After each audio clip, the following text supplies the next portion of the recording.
사고 발생. 1994년 10월 21일 오전 7시 38분. 꽝. 출근길, 시민들의 평범한 아침이 악몽으로 바뀌는 순간이었다. 성수대교 위를 달리던 150번 시내버스 기사 박모 씨는 갑자기 핸들이 말을 듣지 않는다는 것을 깨달았다. 다리가 기울어지고 있었던 것이다. 버스 안에서 승객들의 비명이 터져나왔다. 그 순간 성수대교 상판 중앙부 48m 구간이 거대한 괴물의 입처럼 벌어지며 한강으로 무너져 내렸다. 15년간 수백만 명의 시민을 안전하게 실어 날랐던 다리가 단 몇 초 만에 죽음의 함정이 된 것이다. 25m 높이에서 추락하는 시내버스와 승용차 4대. 차량들은 마치 장난감처럼 공중에서 뒤엉킨 채 한강의 차가운 물속으로 빨려 들어갔다. 출근길에 나선 평범한 시민 32명이 그 순간 영원히 집으로 돌아갈 수 없게 되었다. 땅이 꺼지는 줄 알았어요. 정말 세상이 끝나는 것 같았어요. 붕괴 지점 10m 앞에서 간신히 멈춘 승용차 운전자의 증언이었다. 아무런 전조도 경고도 없었다. 평범한 금요일 아침이 순식간에 참극의 현장으로 변했다. 한강 위로 떠오르는 기름띠와 차량 잔해들, 그리고 구조를 기다리는 절망적인 외침들만이 서울의 하늘을 가득 메웠다. 당시 시대적 배경, 1994년은 한국 현대사에서 중요한 전환점이었다. 문민정부가 출범한 지 1년여가 지난 시점으로 김영삼 대통령은 신한국 창조를 내세우며 개혁 정책을 추진하고 있었다. 군사정권의 유산을 청산하고 민주화를 정착시키려는 노력이 한창이던 때였다. 경제적으로는 1988년 서울올림픽 이후 지속된 성장세가 이어지고 있었다. 국민소득 1만 달러 시대를 목전에 두고 있었고 사회 전반에 낙관적인 분위기가 팽배했다. 건설업계는 호황을 누리고 있었고 아파트 건설 붐과 함께 각종 인프라 확충 사업이 활발하게 진행되고 있었다. 하지만 이러한 급속한 성장의 이면에는 안전에 대한 불감증이 자리 잡고 있었다. 1970년대부터 이어진 빨리빨리 문화는 여전히 건설 현장을 지배하고 있었다. 품질보다는 속도와 비용 절감이 우선시되었고 안전 점검이나 유지 보수는 후순위로 밀려나는 경우가 많았다. 성수대교의 건설 배경. 성수대교는 1979년 10월 15일에 개통된 한강의 15번째 다리였다. 당시 박정희 정권의 한강 종합개발계획의 일환으로 건설된 이 다리는 강남 개발과 함께 서울의 동서교통망을 연결하는 중요한 역할을 담당했다. 다리 건설 당시 한국은 중화학공업 발전에 매진하고 있었다. 1970년대 오일 쇼크를 겪으면서도 수출 주도형 경제 성장을 지속하고 있었고 건설업계 역시 그 성장의 한복판에 있었다. 하지만 기술력의 한계와 경험 부족, 그리고 무엇보다 성과 위주의 행정 풍토는 부실공사의 온상이 되었다. 성수대교는 길이 1160m, 폭 22m의 강교로 당시로서는 상당한 규모였다. 하지만 설계와 시공 과정에서 여러 문제점이 노출되었다.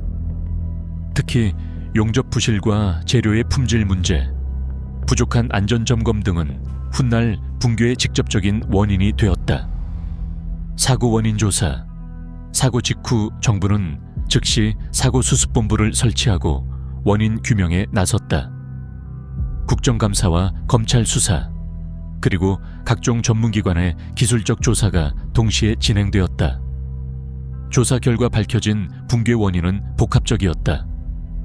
가장 직접적인 원인은 용접 부실이었다. 다리의 핵심 부위인 거도와 바닥판을 연결하는 용접 부분이 제대로 시공되지 않았던 것이다. 또한 설계 하중을 초과하는 교통량도 문제였다. 1979년 개통 당시 예상했던 교통량을 훨씬 웃도는 차량들이 매일 이 다리를 지나다녔다. 재료의 품질 문제도 제기되었다. 당시 사용된 강제의 일부가 규격에 미달했다는 의혹이 제기되었고 시공 과정에서의 품질 관리 소홀도 원인 중 하나로 지목되었다. 무엇보다 15년간 제대로 된 안전 점검이 이루어지지 않았다는 점이 가장 큰 문제로 부각되었다. 사회적 파장, 성수대교 붕괴는 한국 사회에 큰 충격을 주었다. 1970년대부터 이어진 압축 성장의 부작용이 극명하게 드러난 사건이었기 때문이다. 언론은 연일 부실공사와 안전 불감증을 비판했고 시민들은 공공시설의 안전성에 대해 의구심을 갖기 시작했다. 정치권에서도 큰 파장이 일었다. 야당은 정부의 안전관리 부실을 강하게 비판했고 여당 내부에서도 책임론이 제기되었다.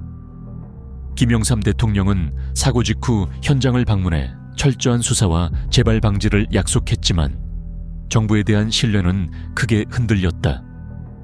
건설업계도 큰 타격을 받았다. 부실공사에 연루된 업체들에 대한 수사가 이어졌고 건설업 전반에 대한 불신이 확산되었다. 이후 건설공사의 안전기준이 대폭 강화되었고 정기적인 안전점검 제도가 도입되었다. 복구와 재건, 사고 이후 성수대교 복구 작업이 시작되었다. 붕괴된 구간을 완전히 철거하고 새로 건설하는 대대적인 공사였다. 이번에는 안전을 최우선으로 하여 설계부터 시공까지 모든 과정을 다시 점검했다.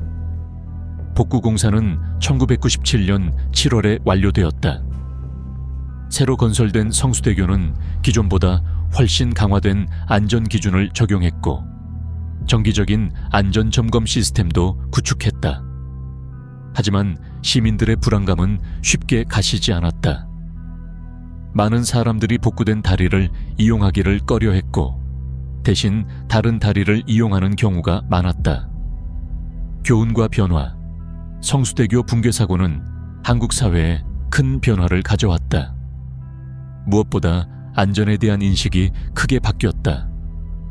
빨리빨리 문화에서 벗어나 안전을 우선시하는 풍토가 자리 잡기 시작했다. 건설업계에서는 품질관리 시스템이 대폭 강화되었다. 설계와 시공, 그리고 유지보수에 이르는 전 과정에서 안전기준이 엄격해졌다. 또한 정기적인 안전점검 제도가 의무화되었고 부실공사에 대한 처벌도 강화되었다. 정부 차원에서도 재난관리 체계가 개선되었다. 각종 공공시설의 안전점검이 정례화되었고 사고 발생 시 신속한 대응체계도 구축되었다. 하지만 이러한 변화에도 불구하고 1995년 삼풍백화점 붕괴 사고가 또다시 발생하면서 안전관리의 중요성이 더욱 부각되었다. 성수대교 붕괴 사고는 한국 현대사의 아픈 기억으로 남아있다. 급속한 성장의 그림자가 얼마나 참혹한 결과를 가져올 수 있는지를 보여준 사건이었다.